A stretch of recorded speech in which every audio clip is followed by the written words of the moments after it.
Hello everyone, welcome to our Java programming series video for today. In today's video, we are going to delve into the powerful concepts of polymorphism and function overloading. These concepts are integral part of grade 9 and 10 ICSE curriculum computer applications, but as well as they are very important pillars for anyone who is learning programming, especially OOP, object-oriented programming. So let's jump into it.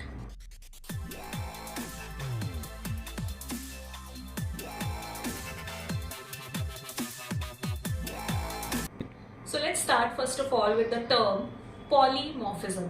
Now this word polymorphism is actually derived from a Greek word poly, which means many, and forms or morphs, which means the formations. Let's go through some real world relevant examples. The very first real world example of a highway. Now there's a highway here wherein the different vehicles are moving around. Highway is one, but vehicles are of different forms and shapes. One brand of car, but different models by the same brand.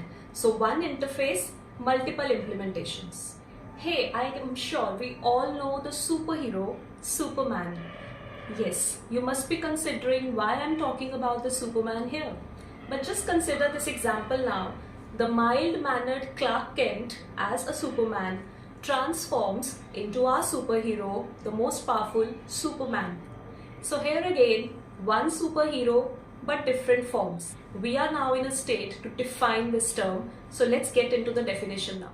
So polymorphism as one of the major principles of object-oriented programming allows the coder with the flexibility to handle various objects within the same class.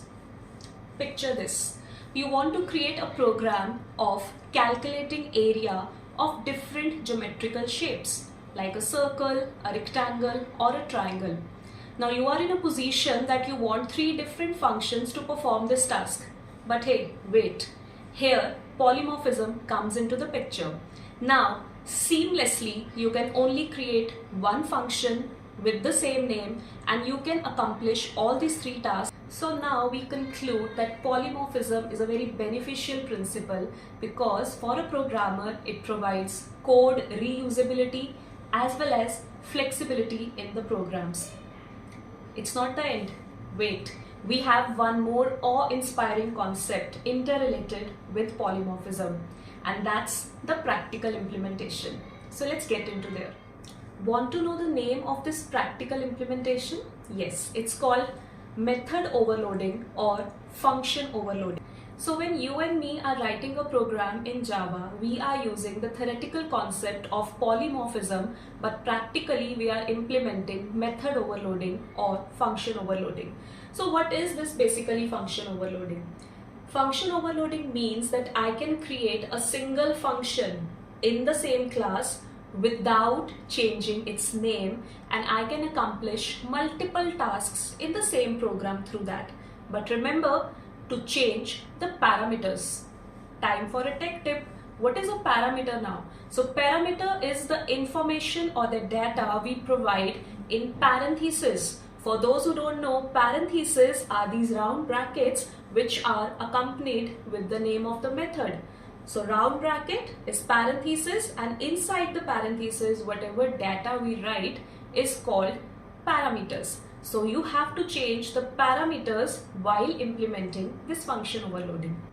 To have a deeper understanding of this method overloading, we must consider some relevant real-world examples happening around us. The very first example we are going to take here is of a smartphone. Yes, we all know smartphone and we all use it. So basically this smartphone is one gadget, but we know we are using it for multiple tasks, be it for calling, messaging, video conferencing, social networking, clicking pictures, posting, uploading, and n number of tasks can be done. But remember, the smartphone is one, the tasks are many. Second example, coal. Now coal may be used in different forms, be it graphite or diamond, but coal is still one. Another example, you and me. Yes, you heard it right. I'm talking about the human beings. For a human being, we are playing various roles in a single day. So I, being a woman, I'm playing the role of a mother as well as a wife, as well as an educator or a sibling or a peer. So many different roles played by us in our daily life. But we as an identity, as an entity, remain one. So I'm sure you have got a hint now what this method overloading is. It's time to embark on the journey of some Java software examples. Yes, I'm talking about the code snippets. So get ready to experience the captivating magic of this code come live into life. So as you can see in this running live demonstrated code, we have taken 3 different versions of add method. The first version is taking 2 parameters and adding them. The second version of the add method is taking 3 integers as parameters. And the third version is taking 2 decimal numbers, that is in the double format, and adding them. Finally, in the next block, we have taken the main method. Now inside the main method, we have called all the above 3 methods, and here lies the real practical implementation of method overloading. So in the main method, all these methods are called and the results are displayed using the statement system.out.println. So I'm sure you have witnessed this live example with the output and understood the concept of method overloading. There are various other applications where method overloading and polymorphism are widely used, be it banking, e-commerce, gaming, or the recent ones, the intelligent chatbot creation, user interfaces which are dynamic in nature, and the data analysis algorithms. So yes learners, now here is the time to recap whatever we have learned in today's video. First of all, we introduced the concept of polymorphism, wherein one class can manage multiple objects. Then we shifted from the real world examples of polymorphism to another concept called method overloading, wherein one function, same name, multiple tasks, but remember here, different parameters. Finally, we have seen the live working code of method overloadings, a challenge time for you. So hey learners, be ready.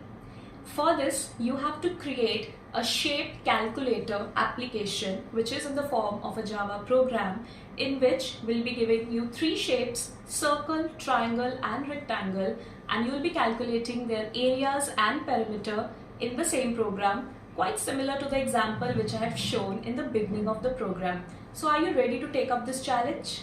So coming towards the closure of this video, I'm sure these 2 crucial concepts of polymorphism and method overloading will be valuable in your journey of programming, and you will be using them in your theoretical as well as hands-on practices.